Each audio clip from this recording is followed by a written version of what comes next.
시어머니는 제 카드로 남편의 내연녀에게 한 달에 2천만 원이 넘는 돈을 썼습니다. 제가 모든 계좌를 막아버리자 시어머니는 레스토랑에서 제게 전화해 소리쳤습니다. 내가 어떻게 감히 나를 망신시킬 수 있어. 하지만 그건 시작에 불과했습니다.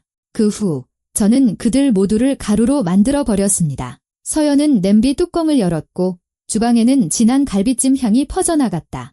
그녀는 약사의 정밀함으로 양념을 계량하며 이 요리에 4시간을 쏟아부었다. 식당에는 이미 상이 차려져 있었다. 민준이 증조모에게 물려받은 가문의 백자 식기, 그리고 시어머니 최은숙 여사가 특별한 날에만 꺼내라고 신신당부했던 크리스탈 잔들이 놓여 있었다. 오늘 저녁이 특별한 점이 있다면 오직 서연의 끈질긴 노력뿐이었다. 어떻게든 인정받고 싶은 욕망. 민준 씨, 저녁 준비 다 됐어요. 그녀는 거실을 향해 남편을 불렀다. 남편은 가죽 안락의자에 파묻혀 휴대폰만 들여다보고 있었다. 그는 화면에서 눈을 떼지 않은 채 대답했다. 화면에는 어떤 그래프들이 스쳐 지나가고 있었다. 최은숙 여사가 가장 먼저 나타났다. 아들이 지난 설에 선물한 것이라며 입이 닳도록 상기시키던 천연 실크 소재의 고급스러운 실내 가운을 입고 위풍당당하게 식당으로 걸어 들어왔다. 그래, 서연아. 오늘은 또 뭘로 우리를 먹여 살릴 거냐? 시어머니는 마치 하찮은 평민들과 식사를 하러 내려온 여왕과 같은 표정으로 상석에 앉으며 물었다. 서연은 피로로 손이 떨리지 않도록 애쓰며 그녀 앞에 접시를 놓았다. 아침부터 화상회의를 3번이나 했고 500억짜리 계약서에 서명했으며 심지어 신선한 갈비를 사기 위해 시장에 들를 시간까지 냈던 터였다. 갈비찜이에요. 어머님께서 선물해주신 19세기 요리책에 나온 조리법대로 만들었어요. 시어머니는 포크로 고기 한 점을 찔러 입으로 가져갔다. 마치 신선도가 의심스러운 음식을 맛보는 듯한 표정으로 음미했다. 예전에 출장 갔다가 광주에 있는 한 식당에서 먹었던 음식이 생각나는구나. 거기서도 불쌍한 것들이 변변찮은 재료로 뭘 좀 만들어 보려고 애쓰더구나. 민준이 마침내 휴대폰에서 눈을 떼고 식탁에 앉아 기계적으로 자기 몫을 접시에 담았다. 엄마, 왜 그래요? 맛있기만 한데 그는 마치 말썽 피우는 아이를 달래는 듯한 톤으로 말했다. 서연아, 정말 맛있어. 하지만 다음번에는 유명 셰프의 레시피로 한번 해봐. 우리가 평창동에 사는 이상 세련된 음식에 익숙해져야 하잖아. 서연은 익숙한 미소를 지었다. 2월의 햇살처럼 창백하고 속은 그만큼이나 차가운 미소였다. 결혼 초 몇 달 동안 거울 앞에서 수없이 연습하여 이제는 자동적으로 나오는 미소였다. 물론이죠, 여보. 꼭 해볼게요. 그리고 말이야, 이제 가사도우미 아주머니를 좀 더 늦게까지 머물게 하는 것도 생각해야 하지 않을까? 민준이 또 한 점의 고기를 입에 넣으며 말을 이었다. 당신 하루 종일 힘들잖아. 안 된다. 최은숙 여사가 그의 말을 날카롭게 끊었다. 내가 이미 말했잖니. 저녁 식사 후에는 집에 외부인이 있어서는 안 된다고. 이건 우리 사생활의 문제야. 그들이 뭘 듣거나 보게 될지 어떻게 아니? 서연은 침묵했다. 그들의 모범적인 가정에서 가사도우미가 대체 무엇을 볼 수 있는지 묻고 싶은 말이 혀끝까지 차올랐지만 참았다. 그녀는 그저 고개를 끄덕이고 식사를 시작했다.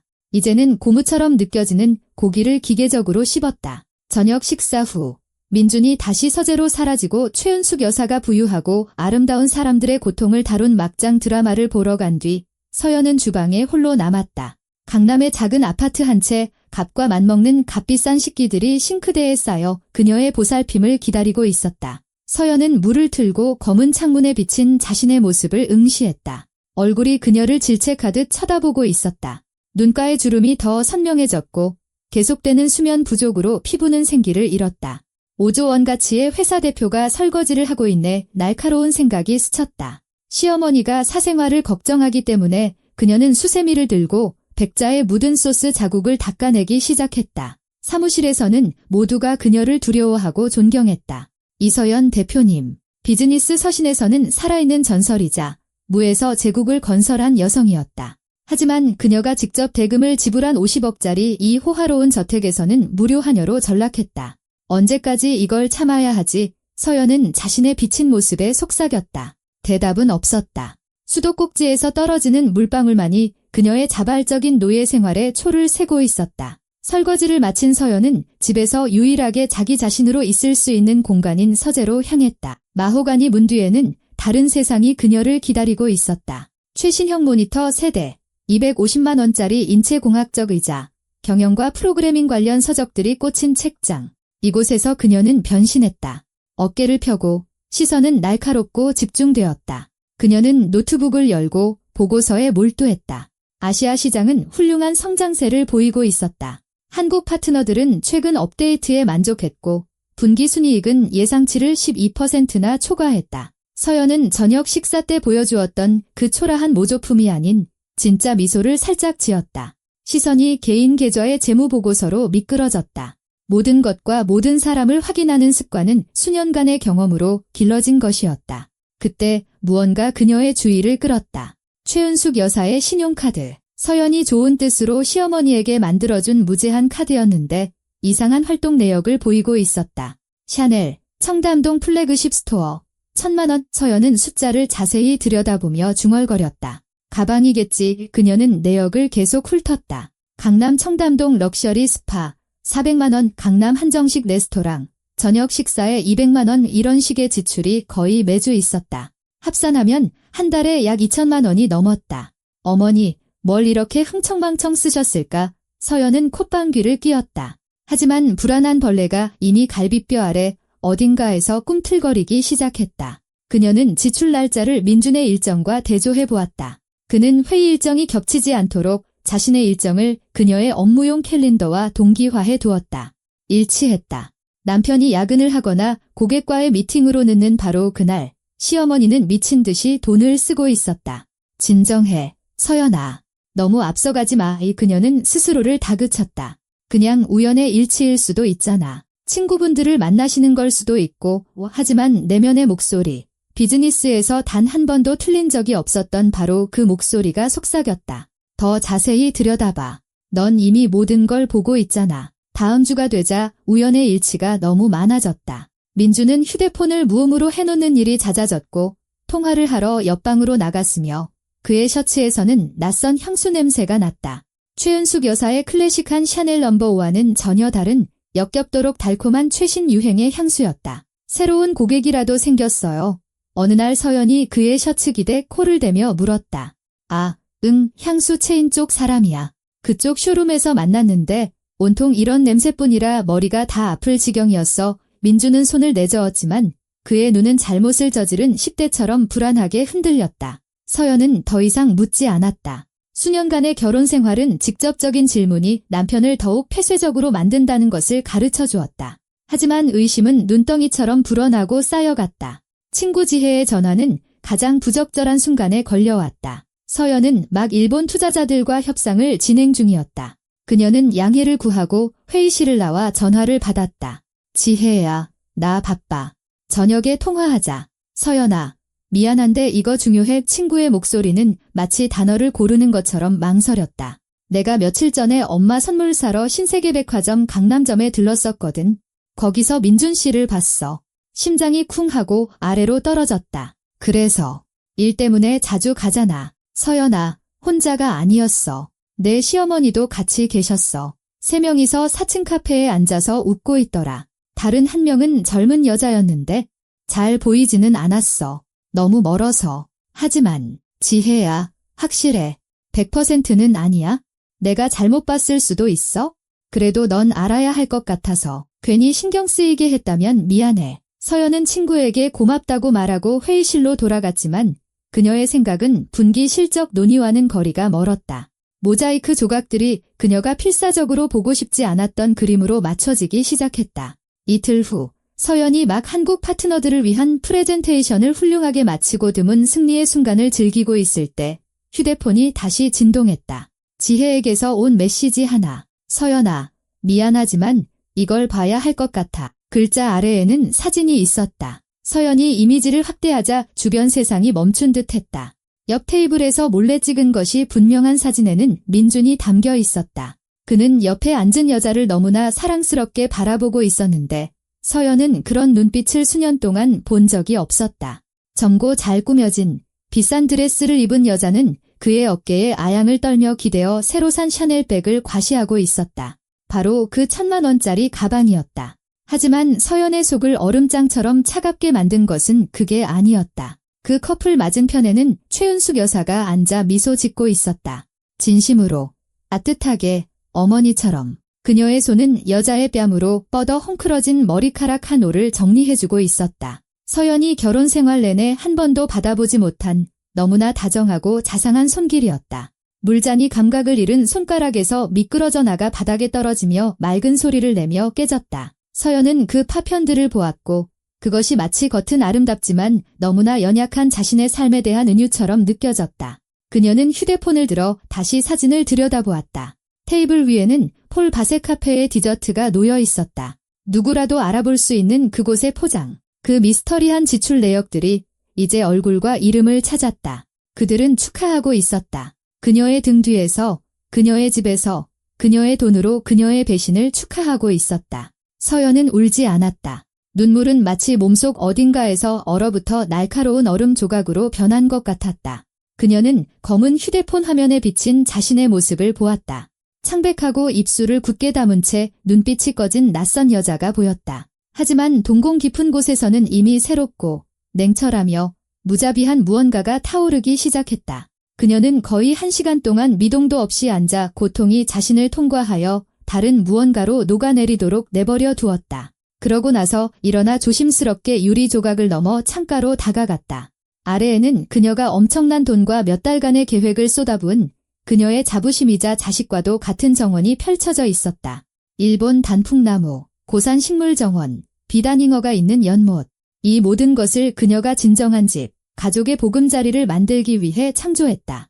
멍청이 서연은 창문에 비친 자신에게 속삭였다. 순진한 멍청이. 그녀는 발로 유리 조각을 밀어내고 책상으로 돌아왔다. 모니터들이 살아나 차가운 숫자와 그래프의 빛을 발했다. 이것이 그녀의 진정한 집, 그녀가 스스로 건설한 세상, 그녀의 말이 법이고 결정이 최종적인 곳이었다. 윤 비서님 서연의 목소리는 차분하고 거의 일상적이었다. 네, 늦은 시간인 거 알아요. 몇 가지 서류를 준비해 주셔야겠습니다. 전화기 저편에서 그녀와 함께 사업의 온갖 풍파를 겪어온 개인 비서가 잠시 침묵했다. 아마도 상사의 어조에 놀란 듯했다. 첫째, 모든 개인 자산에 대한 전체 보고 서류요. 부동산, 차량, 계좌 모두 혼전 재산과 공동 재산으로 나누어서. 둘째, 법무팀에 연락하세요. 이혼 관련 서류 일체를 준비하라고 하세요. 서연은 갑자기 목에 걸린 덩어리를 삼키며 잠시 말을 멈췄다. 네, 제대로 이해하신 거 맞아요. 그리고 셋째, 박민준과 최은숙 명의의 모든 추가 카드 거래 내역을 실시간으로 추적할 수 있는 온라인 접근 권한이 필요해요. 대표님, 윤 비서가 조심스럽게 입을 열었다. 확실하신가요? 좀 더 생각해 보시는 게?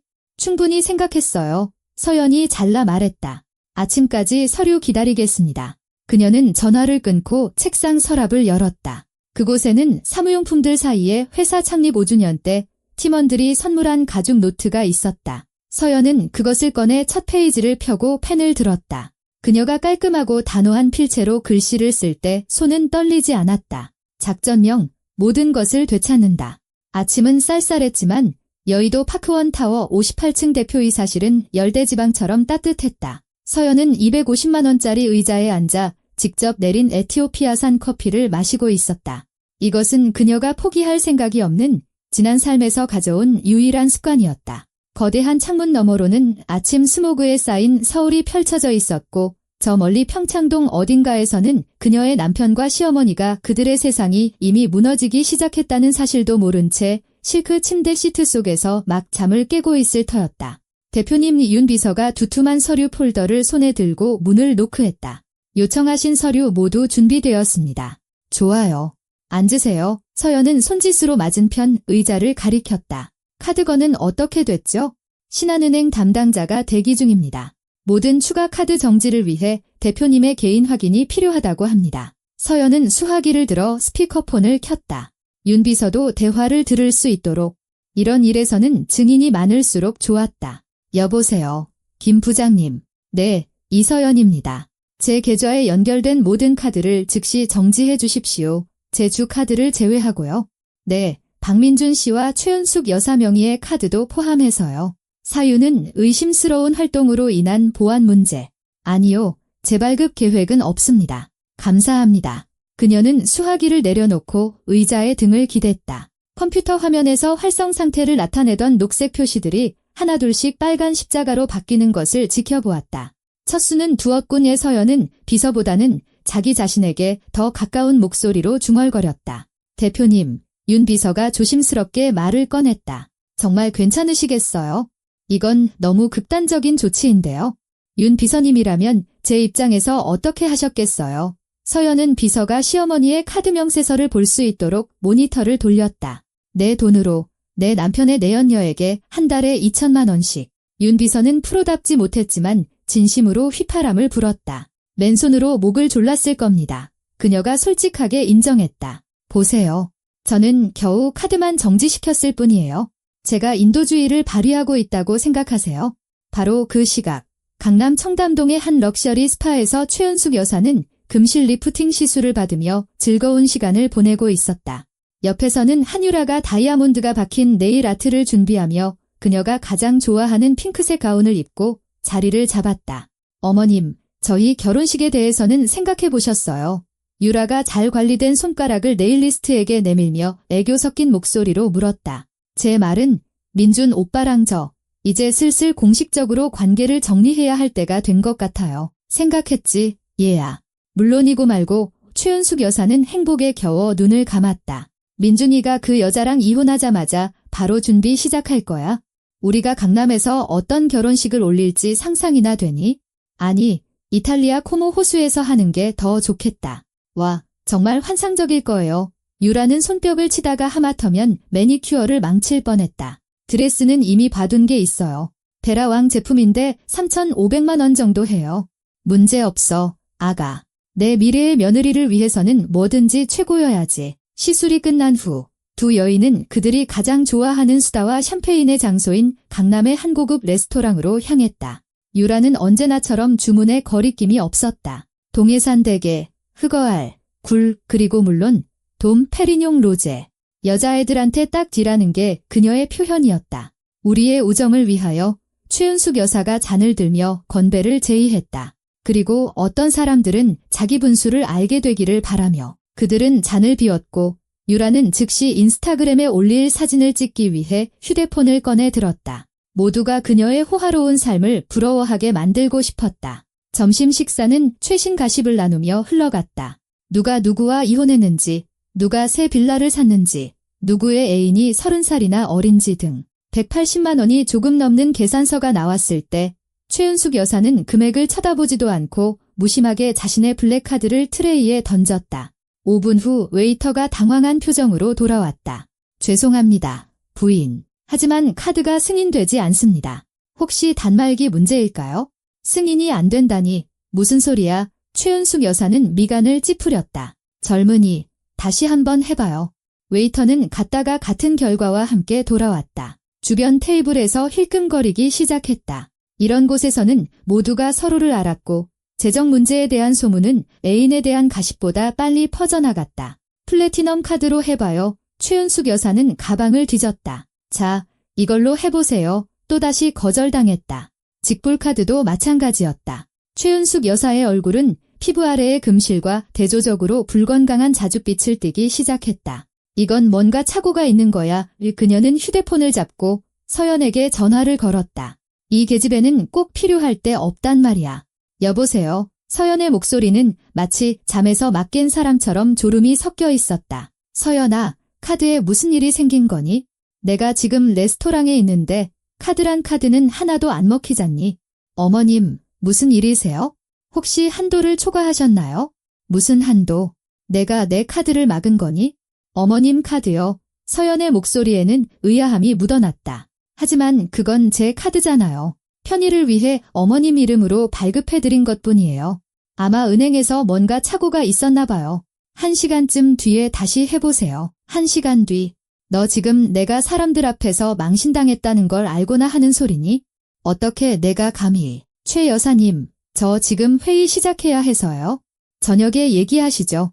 수화기에서 들려오는 통화 종료음은 마치 뺨을 맞는 것 같았다. 유라는 새로 한 네일로 테이블을 두드리며 간신히 숨긴 짜증이 섞인 눈으로 그녀를 쳐다보았다. 그래서 어떻게 됐어요? 그녀는 이미 다 들었으면서도 물었다. 기술적인 문제래. 최은숙 여사는 40만 원짜리 실크 블라우스 아래 겨드랑이에서 땀이 나는 것을 느끼며 간신히 대답했다. 그럼 제가 계산할게요. 유라는 마치 쓰레기통에서 음식을 주워 먹으라고 강요당한 사람 같은 표정으로 자신의 카드를 꺼냈다. 돌아오는 길은 침묵 속에 흘렀다. 유라는 삐친 듯 창밖을 보았고 최은숙 여사는 무슨 일이 벌어지고 있는지 필사적으로 생각했다. 집에서는 낯선 정적이 그들을 맞았다. 거실에 TV조차 꺼져 있었다. 서연은 찻잔을 들고 잡지를 넘기며 안락의자에 앉아 있었다. 그녀의 모습은 너무나 평온해서 시어머니를 더욱 화나게 만들었다. 너, 최은숙 여사는 분노의 차거실로 뛰어들었다. 내가 일부러 이 모든 걸 꾸민 거지? 제가 뭘 꾸몄다는 말씀이세요? 서연이 잡지에서 눈을 들었다. 멍청한 척하지 마. 카드, 레스토랑. 내가 사람들 앞에서 나를 망신시켰어. 저는 누구도 망신시킨 적 없어요. 서연이 차분하게 대답했다. 집에 와서 소란을 피우신 건 어머님이세요. 다들 진정하는 게 어떨까요?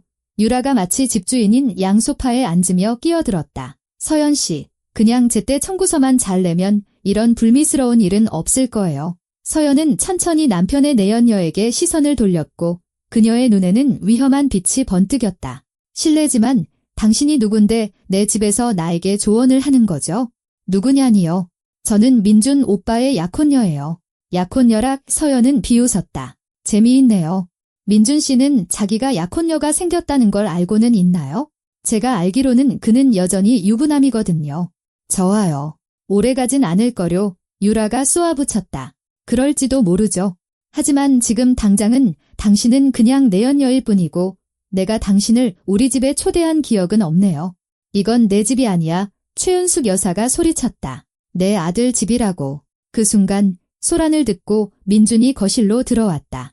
그는 당황한 표정이었다. 이런 장면을 마주칠 거라고는 전혀 예상하지 못한 듯했다. 여기서 무슨 일이야? 아, 이제 왔구나. 최은숙 여사는 아들에게 달려갔다. 민준아, 내 아내가 완전히 미쳤나 보다. 카드란 카드는 다 막아버리고 레스토랑에서 나를 망신시켰어. 이 집주인이 누군지 제대로 알려줘. 서연아, 이게 사실이야. 민준이 아내에게 돌아섰다. 도대체 무슨 일이 있었던 거죠? 서연이 잡지를 내려놓았다. 어머님께서 제가 당신을 망신시켰다고 소리치며 들어오셨어요. 하지만 일어난 일이라고는 제 계좌로 발급된 카드에 기술적인 문제가 생긴 것뿐이에요. 그 여자는 돈 관리도 할 줄 몰라. 최은숙 여사는 진정하지 않았다. 항상 저런 지방 출신 졸부들이 돈 좀 벌었다고 하면 자기가 다 지휘할 수 있다고 생각한다니까? 흥미로운 관찰이네요. 서연이 의자에서 일어섰다. 특히 평생 한 푼도 벌어본 적 없으면서 요구사항은 누구보다 큰 소리로 외치는 분에게서 들으니 말이에요. 그녀는 출구를 향해 걸어갔지만 민준이 길을 막았다. 우리 아직 얘기 안 끝났어. 난 끝났어요. 서연이 그를 비켜갔다. 좋은 저녁 보내세요. 그녀는 세 사람을 거실에 남겨두고 침실로 올라갔다. 민준은 잠시 그녀의 뒷모습을 보다가 어머니와 유라에게 돌아섰다.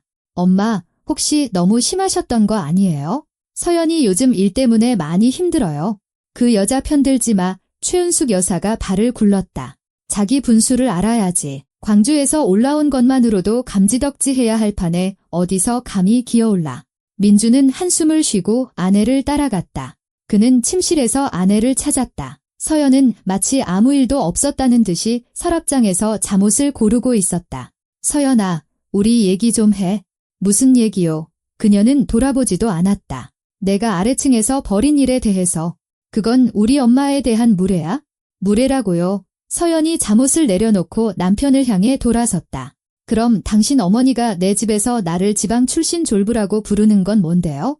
엄마한테 사과하고 카드 풀어드려. 그래야 한다고요. 서연의 목소리에 위험한 기운이 감돌았다. 이건 명령이야. 서연아, 난 내 남편이야. 내가 요구하는 거야? 잠깐, 그녀가 손을 들었다. 분명히 하죠. 당신 지금 나랑 이 집의 재정, 권력, 그리고 명령에 대해 이야기하고 싶은 건가요? 민주는 함정을 느끼고 입을 다물었다. 좋아요. 얘기해봅시다. 서연이 가까이 다가갔다. 말해봐요. 이번 달에 당신이 벌어온 수입이 얼마죠? 서연아. 아니, 진지하게요. 얼마나 벌었어요? 이 집 대출금, 공과금, 가사도우미 월급, 식탁 위에 음식값에 얼마나 보탰죠? 나 지금 프로젝트들 사이에 있는 거 잘 알잖아. 프로젝트들 사이라고요? 서연이 반복했다. 벌써 3년째 프로젝트들 사이에 있네요. 참 편리한 위치네요. 그녀는 잠자리에 들려고 돌아섰지만 민준이 그녀의 팔을 잡았다. 나한테 그런 식으로 말하지 마. 안 그러면요. 서연이 팔을 뿌리쳤다. 내 돈으로 산 내 집에서 나를 쫓아내기라도 하게요. 민준은 입을 열었다가 닫았다. 말을 찾지 못했다. 아내의 꿰뚫는 듯한 시선 아래에서 그는 마치 선생님에게 꾸중 듣는 어린아이처럼 느껴졌다. 잘 자요. 민준식. 서연은 이불 속으로 들어갔다. 그리고 나갈 때 문 좀 닫아줘요. 다음 날 아침 최은숙 여사는 강남에서 열리는 자선 브런치에 갈 준비를 하며 상쾌한 기분으로 일어났다. 그녀는 운전기사에게 전화했지만 받지 않았다. 10번째 전화 후 30분이 지나자 그녀는 프리미엄 택시 회사에 전화를 걸었다. 죄송합니다. 부인. 그쪽에서 무뚝뚝하게 대답했다. 주 고객의 요청에 따라 서비스 계약이 일시 중지되었습니다. 무슨 주 고객? 넥서스 소프트 말씀입니다. 부인. 최은숙 여사는 앱을 통해 일반 택시를 불러야 했다. 지난 10년간 한 번도 해본 적 없는 굴욕적인 절차였다. 그리고 기사가 카드가 안 된다며 현금으로 요금을 지불해달라고 했을 때 그녀는 분해서 울음을 터뜨릴 뻔했다. 한편 민주는 자신의 개인 계좌가 텅 비었다는 것을 발견했다. 서연에게서 매달 들어오던 이체가 들어오지 않은 것이었다. 그는 아내에게 계속해서 전화를 걸었지만 모든 통화는 음성 사서함으로 넘어갔다. 젠장, 대체 무슨 일이야? 그는 화가 나서 휴대폰을 소파에 던졌다. 가사도우미 박 여사님이 조심스럽게 서재문을 노크했다. 박민준 선생님, 죄송하지만 2달째 월급을 못 받았고 냉장고도 텅 비었습니다. 마켓컬리 배송도 취소됐어요.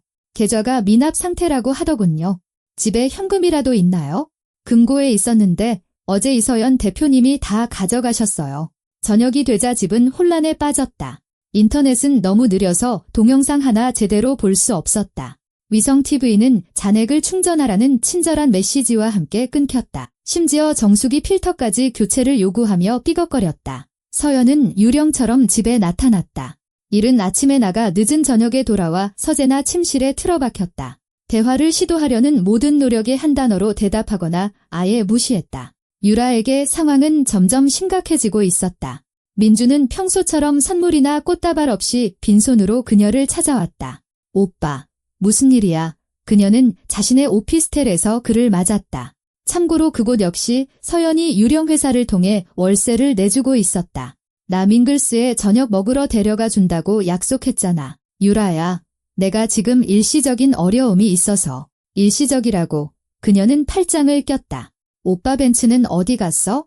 왜 택시 타고 왔어? 차가 정비소에 들어갔어. 이민주는 서연이 법인 차량 카드까지 막았다는 사실을 인정하기 싫어서 거짓말을 했다. 정비소라 유라가 반복했다. 민준 오빠, 다음 주 내 생일인 거 기억하지?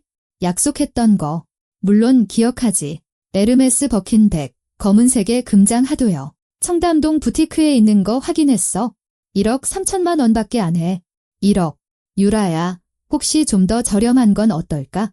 저렴한 거. 그녀의 목소리가 한 옥타브 높아졌다. 우리 사이에 있었던 모든 일들을 생각하고도 나한테 선물을 사줄 수 없다는 말이야? 그런 뜻이 아니었어. 그럼 무슨 뜻이었는데? 그거 알아, 민준 오빠. 오빠 문제나 해결하고 다시 남자가 돼서 돌아와. 지금처럼 흐물흐물한 놈 말고. 그녀는 그를 문 밖으로 밀어내고 문을 세게 닫았다. 유리가 흔들릴 정도였다. 민주는 계단에 서서 완전한 바보가 된 기분이었다. 한쪽에는 철옹성으로 변한 아내가, 다른 한쪽에는 첫 재정적 어려움의 본색을 드러낸 내연녀가 있었다. 결정적인 싸움은 3일 후에 일어났다. 민준과 최은숙 여사는 서연을 기습하기로 결심했다. 그녀가 돌아오기를 기다렸다가 거실에 모든 불을 켜고 종교재판관 같은 표정으로 앉아 있었다. 서연아, 이 서커스는 이제 그만해. 민준이 위험 있게 말하려고 애쓰며 시작했다. 당장 이 장난 그만두고 모든 걸 원래대로 돌려놔. 장난이라. 서연은 코트를 벗어 옷장에 조심스럽게 걸었다. 무슨 장난을 말하는 거죠? 무슨 말인지 잘 알잖아. 최은숙 여사가 끼어들었다. 은혜도 모르는 주제에 사디스트이기까지 해. 우리가 너를 서울의 번듯한 집안으로 받아들여줬는데 너는? 서연은 말없이 가방을 열어 갈색 봉투를 꺼내 커피 테이블 위에 올려놓고 맞은편 안락의자에 앉았다. 이게 뭐야? 민준이 봉투로 손을 뻗었지만 어머니가 먼저 가로챘다. 그녀는 광택나는 사진을 꺼내 들고는 그 자리에서 얼어붙었다. 사진에는 세 사람 모두가 담겨 있었다. 유라를 사랑스럽게 바라보는 민준, 새 샤넬백을 든 유라 자신, 그리고 아들의 내연녀의 머리를 다정하게 정돈해주는 최은숙 여사. 이건 포토샵이야. 시어머니가 간신히 말을 뱉었지만 그녀의 목소리는 떨리고 있었다. 포토샵이라고요. 레스토랑 영수증처럼, 뷰티살롱 청구서처럼, 그리고 제 돈 1천만 원짜리 이 가방처럼요. 서연아, 내가 설명할 수 있어. 민준이 말문을 열었지만 아내가 손을 들었다. 필요 없어요. 난 모든 걸 똑똑히 보고 있으니까. 그거 아세요? 최 여사님, 당신 말이 맞아요. 당신은 정말 저에게 친절을 베푸셨어요. 제 남편의 로맨스 비용을 제가 지불하게 해주는 특별한 친절은요. 유라와의 관계를 축복해 주셨죠. 제 돈으로 그들의 데이트를 주선해 주셨고요. 참으로 지극한 모성애네요. 내가 어떻게 그런 말을 할 수가 있어. 최은숙 여사가 소파에서 벌떡 일어났다. 그는 내 아들이야. 이건 내 집이고 당신 집이라고요. 서연은 가방에서 두꺼운 서류철을 꺼냈다. 한번 확인해 볼까요? 그녀는 등기부등본, 매매계약서, 대금 완납 영수증 등 서류들을 테이블 위에 펼쳐놓았다. 단독 소유주, 이서연, 매입일, 우리 결혼 2년 전, 매입가 50억 원 전액 현금 완납. 제 돈으로요? 서류가 민준의 손에서 떨어졌다. 최은숙 여사는 그것을 움켜쥐고 한 번, 두 번, 세 번 읽었다. 진실이 그녀를 덮쳤다. 그녀는 비틀거리며 소파에 주저앉았다. 얼굴이 하얗게 질렸다. 여긴 제 집이에요. 서연이 반복했다. 차고에 있는 차들은 제 회사 자산이고요.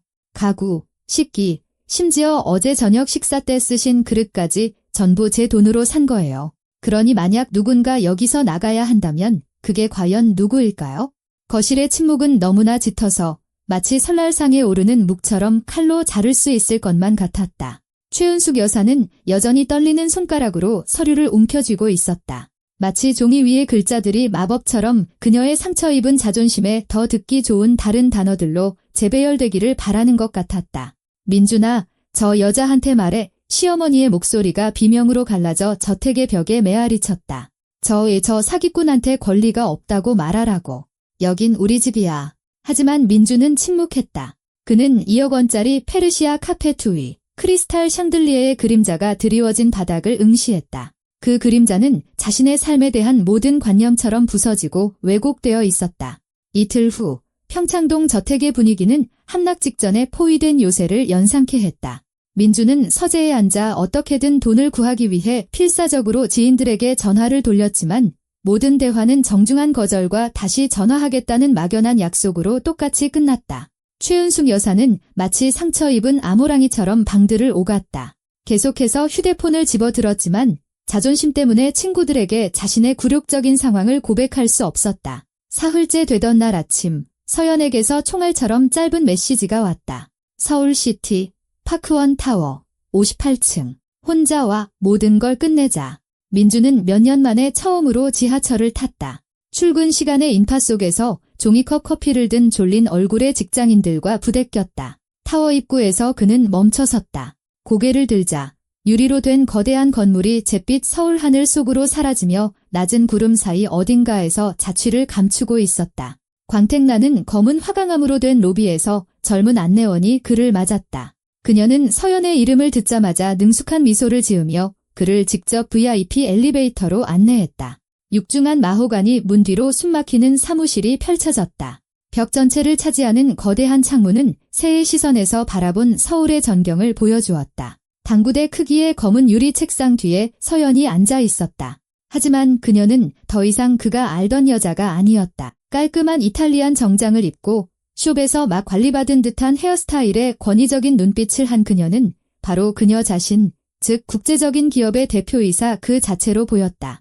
앉아요. 그녀는 맞은편 의자를 가리키고는 인터콤 버튼을 눌렀다. 윤 비서님, 최근 3년간의 자선활동 지출 보고서 좀 가져다 주세요. 1분 후 단정한 여성이 서류 폴더를 들고 들어와 책상 위에 놓고 소리 없이 사라졌다. 서연은 폴더를 열어 민준을 향해 돌렸다. 이게 뭔지 알아요? 지난 3년간 당신이 받은 모든 송금 내역이에요. 회계장부상 지출 항목은 경영진 친인척에 대한 물적 지원이었죠. 36개월 동안 난 당신이 내 남편이라는 이유만으로 월급을 지급했어요. 하지만 그건 투자 수익이라고 했잖아. 그리고 당신은 믿었죠. 그녀의 목소리에는 분노가 아닌 끝없는 피로감이 묻어 있었다. 대학교 2개나 나온 사람이 아무것도 하지 않고 한 달에 600만 원씩 벌 수 있다고 믿은 거예요. 민주는 고개를 숙여 자신의 손을 보았다. 부드럽고 잘 관리된 비싼 매니큐어가 칠해진 진짜 노동을 한 번도 해본 적 없는 손이었다. 회사는 8년 전 광주 변두리의 허름한 원룸에서 설립됐어요. 서연이 의자에 등을 기대며 말을 이었다. 노트북 한 대와 미친 아이디어 하나로요. 난 하루에 18시간씩 일하고 3시간 자고 편의점 삼각김밥과 컵라면으로 끼니를 때우며 꿈을 꿨어요. 당신은 그 시간에 부모님 돈으로 서울에서 성공한 사업가인 척 놀고 있었겠죠. 서연아, 미안해. 정확히 무엇에 대해서요? 그녀가 고개를 기울였다. 바람 피운 거? 당신 어머니가 매일 나를 모욕하도록 내버려 둔 거? 아니면 나를 내 집에서 공짜 하녀로 만든 거? 그녀는 일어나 창가로 다가가 아래의 도시를 내려다보았다. 가장 웃긴 게 뭔지 알아요? 난 당신의 모든 것을 용서했을지도 몰라요. 바람, 게으름, 심지어 당신 어머니까지도요. 하지만 당신은 내게서 가장 소중한 것을 빼앗아갔어요. 내가 사랑받고 있다는 믿음, 편리한 지갑으로서가 아니라 한 인간으로서 필요하다는 믿음을요. 이틀 후 차들을 가지러 사람들이 올 거예요. 그건 회사 자산이니까요. 지정된 날 아침, 평창동 전체가 전례 없는 구경거리의 증인이 되었다. 넥서스 소프트 로고가 선명한 견인차 2대가 위풍당당하게 마당으로 들어왔고 회사 유니폼을 입은 팀이 벤츠 AMG, GT와 포르쉐 카이엔을 싣기 시작했다. 최은숙 여사는 실크 가운 바람으로 마당으로 뛰쳐나와 휴대폰을 흔들며 대낮의 강도 행위라고 소리쳤다. 부인, 여기 필요한 서류들입니다. 침착한 팀장이 그녀에게 서류철을 내밀었다. 차량들은 회사 소유이며 반납 대상입니다. 이웃들이 저택에서 나와 노골적인 통쾌함을 감추지 않았다. 박 씨 가족은 결코 특별히 친절한 편이 아니었다. 견인차들이 호화로운 삶의 마지막 상징들을 싣고 떠나자 최은숙 여사는 현관 계단에 그대로 주저앉아 울음을 터뜨렸다. 평소처럼 연극적인 울음이 아니라 마치 가장 아끼는 인형을 빼앗긴 어린아이처럼 진심으로 울었다. 유라의 생일날, 민주는 그녀의 오피스텔 문 앞에 서서 선물 상자를 초조하게 만지작거렸다. 파텍 필립 시계를 판 마지막 남은 돈으로 산 국내 디자이너의 가방이었다. 포장 내용물을 본 유라는 순식간에 상냥한 아가씨에서 진짜 악녀로 변했다. 이게 뭐야? 그녀는 가방을 바닥에 내동댕이 쳤다. 심지어 택시를 타고 왔어. 내 꼴 좀 봐. 면도도 안 하고 구겨진 정장 차림이라니. 내가 누군지 알아? 실패자. 스스로는 아무것도 못하는 마마보이. 한심한 제비족이야. 아래층에서 벤틀리의 낮은 엔진 소리가 들렸다. 누군가 참을성 없이 경적을 울렸다. 날 데리러 온 거야. 유라는 자신의 벗긴 백을 집어들었다. 최 회장님이 모나코에서 생일 축하해 주신대. 그분은 너 같은 얼간이가 아니라 진짜 남자야. 아, 그리고 이 오피스텔, 어제로 임대 계약 끝났어. 내 짐은 문 옆 봉투에 있으니 챙겨서 꺼져. 그녀는 일부러 어깨를 치며 그를 지나쳐갔다. 민주는 발치에 놓인 짐 봉투와 함께 계단에 서 있었다. 난생 처음으로 완전히 혼자였다. 서연은 집에 전기가 끊긴 지 사흘째 되던 날 저녁에 왔다. 촛불만 켜진 어두운 거실에서 민준과 그의 어머니는 낡은 영화에 나오는 유령처럼 보였다. 서연은 커피 테이블 위에 2개의 봉투를 놓았다. 선택권이 있어요. 첫 번째, 지금 당장 떠나세요. 옷만 챙겨서. 어떤 소란이나 요구도 없이. 두 번째, 관악구에 있는 원룸 열쇠예요. 3개월 치월세는 선납했어요. 기본적인 가구는 있고요. 봉투 안에는 초기 정착금으로 50만 원이 들어있어요. 민주는 천천히 손을 뻗어 2번째 봉투를 집었다. 그의 손바닥에 놓인 금속 열쇠는 엿기보다 더 무겁게 느껴졌다. 그것은 단순히 아파트 열쇠가 아니었다. 완전히 새롭고 두려운 삶으로 가는 열쇠였다. 관악구의 원룸은 그들을 곰팡이 냄새와 낡은 가구, 그리고 창밖으로 보이는 똑같은 회색 9층 아파트의 풍경으로 맞았다. 세상에, 민주나 최은숙 여사가 푹 꺼진 소파에 천천히 주저앉았다. 우리가 어떻게 이런 지경까지 왔을까? 민주는 고통스러운 구직 활동 2주 만에 쿠팡 물류센터에서 상하차 및 포장 업무를 찾았다. 첫 근무일은 진짜 지옥으로 변했다. 40도에 육박하는 더위 속에서 그는 셔츠가 등에 달라붙고 손바닥에 피멍이 들 때까지 무거운 상자를 날랐다. 어이, 도련님, 반장이 소리쳤다. 빨리빨리 움직여. 여긴 사무실이 아니라고. 점심시간에 민주는 다른 인부들 옆에 있는 뒤집힌 플라스틱 상자에 앉아 있었다. 그들은 축구와 오르는 물가에 대해 이야기하고 있었다. 새로 왔나 보네. 그들 중 한 명이 물었다. 보아하니 사무직 출신 같은데? 뭐, 비슷해요. 민준이 중얼거렸다. 괜찮아. 익숙해질 거야. 첫 주가 제일 힘들지. 금요일, 나라사랑카드 계좌로 첫 주급 87만 원이 들어왔을 때 민주는 오랫동안 휴대폰 화면을 바라보았다.